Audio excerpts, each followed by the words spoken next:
अभी गाना बहुत अच्छा अमर चला था। बलमुआ के बलम बलमुआ के बलम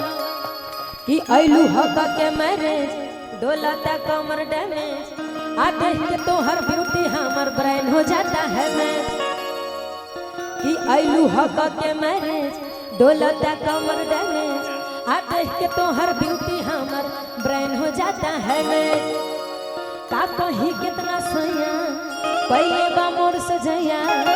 आ धुन दिहले देह जैसे लागेला रजैया आ छील देला देहिया मुसलम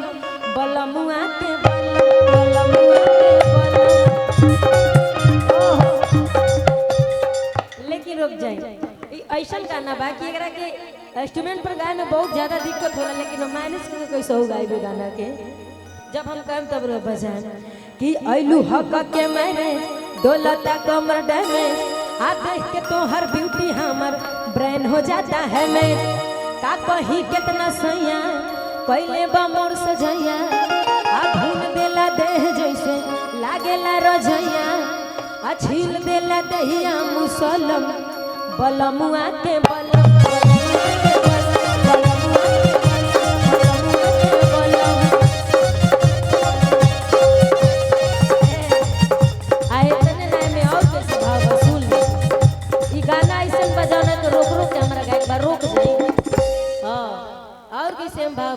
कि हाय बलम बलमुआ के बलम हाय बलम बलमुआ के बलम कि धसे जैसे नरगद के कलम बलमुआ के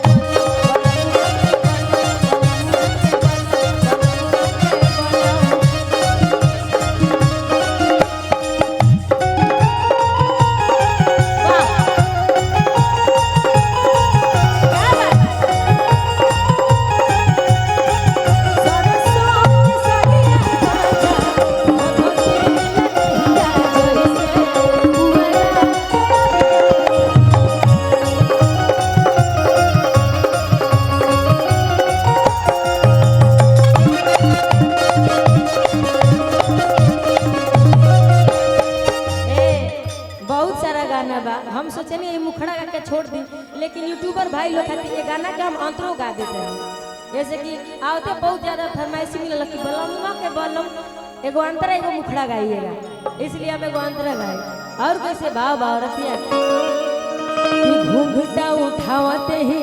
से जिया पो गाड़ी लड़ल आ हो गई हम पानी पानी ऐसन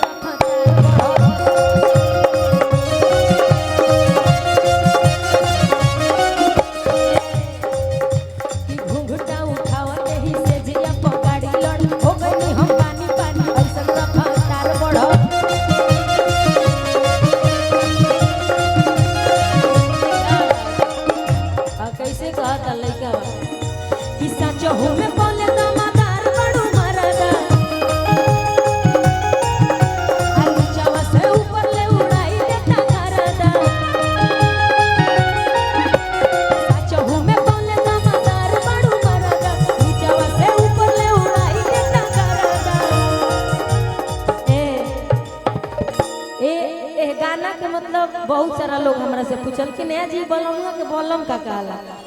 साला हमरो पता रहे कि बलमुआ के बलम का कहला गाना गाए के गा दे रही सुपर डुपर हिट चलत रहा गाना लोग पूछे तो हम एक बार समर भैया के फोन कैनी कहनी भैया ये बलमुआ के बलम का कहला तो समर भैया कहता का बात पगली बलमुआ के खामा हमने किया खामा कहला तो हमारा बुझाल कि ना ये बलम के खामा कहता अब हम सब जगह बताएं कि ना जे पूछला ओकरा से कहनी कि खामा के कहला तो ढेर लोग के ना बुझत कोई कहतल गानवा के मतलब ना बुझे कि सचहू में बोले दमादार बड़ू मरदा आ ऊपर से नीचे ले उड़ाई देता करदा जब धइले आका बारी मोर बढ़ल बेकरारी फसल फसल करे लागो देह साया साड़ी कि गरम रहे भाके मुर्ग मुसलम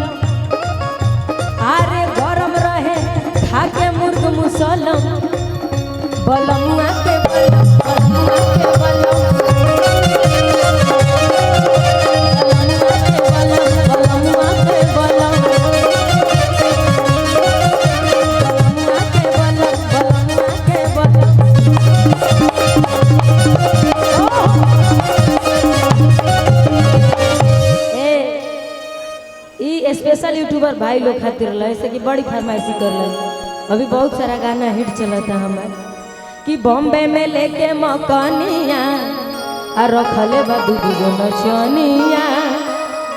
कि चटेला ओही जे चटनिया आ बाउर बाहो कर रहनिया कि चटेला ओही जे चटनिया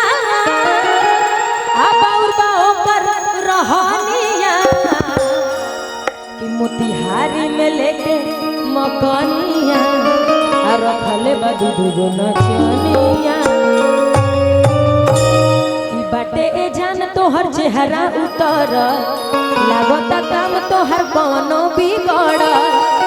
कि बाटे कि बोल कौन भइल परेशानिया कि बॉम्बे में लेके मकानिया रखले बा दूगो नचनिया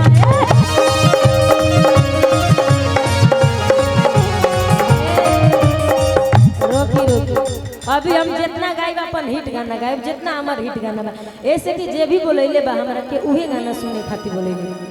कि चटेला ओही जे चटनिया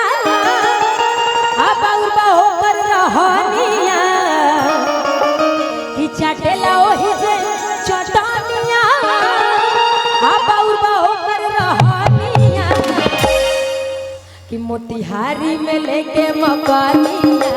रखले बा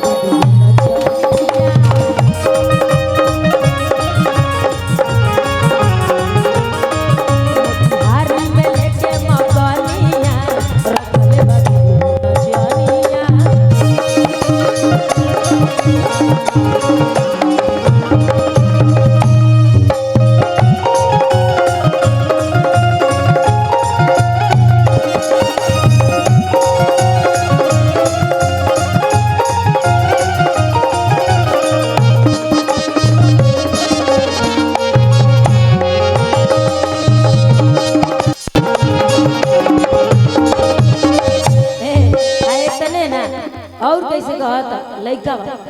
की लागत बढ़िया से कइले नहीं खुश हो आ एही से तोहरा से गइल बरुस हो। लेकिन ऐसे पहले हम बताओ चाहते हैं कि पटना के एक लौता से हमारे रवि सिंह जी बड़े भैया हैं जो अभी लाइव कर रहे हैं। इधर आइए ना आप एक बार स्टेज पे आइए। हमने के हमेशा रवि भैया के माध्यम से हमारी बनी और हमेशा यहाँ के प्रोग्राम हमने एकदम हाजिर रहे सर। अभी यहाँ के लड़का के फिलहाल में बर्थडे रहे सब आदमी पहुँचे रहे सर एकदम गर्दा गर्दा भइल हो जाए। बाकी तो जब भी रवि भैया के नाम जाना तो सब कोई जानते हुए हाँ की लागत बढ़िया से कोई नहीं खुश हो आ एही से तोहरा से भइल बरुस हो।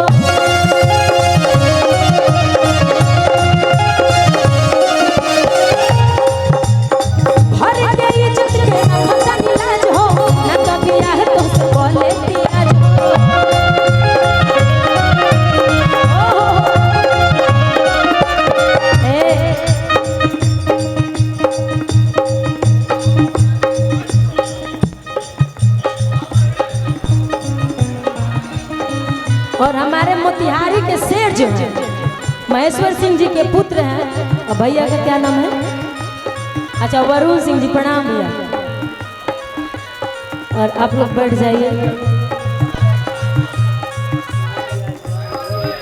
सुमन भैया, नीरव भैया, सब कोई के नाम पता नहीं फिर वो बता दी हमारा। राहुल भैया, सब कोई के सादर प्रणाम बाटे। हाँ एक मिनट रुकिए,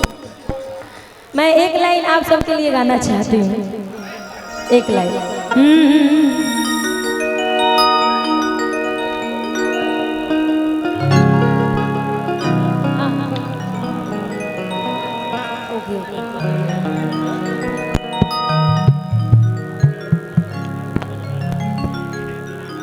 मैं उनके लिए स्पेशल गाना गाऊंगी।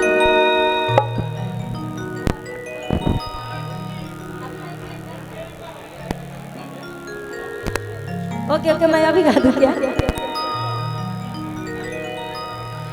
मैं एक लाइन गाऊंगी इस गाना के बाद। कि लागत बढ़िया से कोइले न खुश हो, एही से तोहरा से भइल बारुस हो।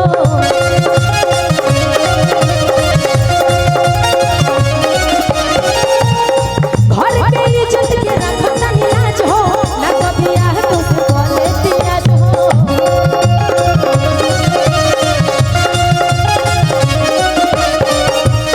कि बोला कौन भइल परेशानिया,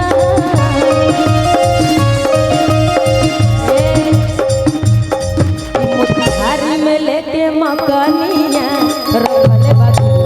जानिया।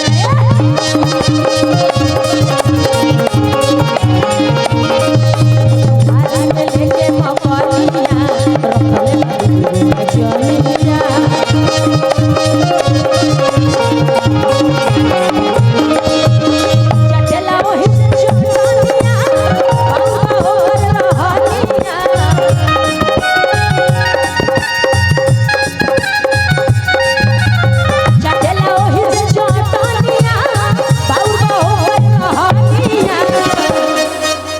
कि मोतिहारी में लेके मकनिया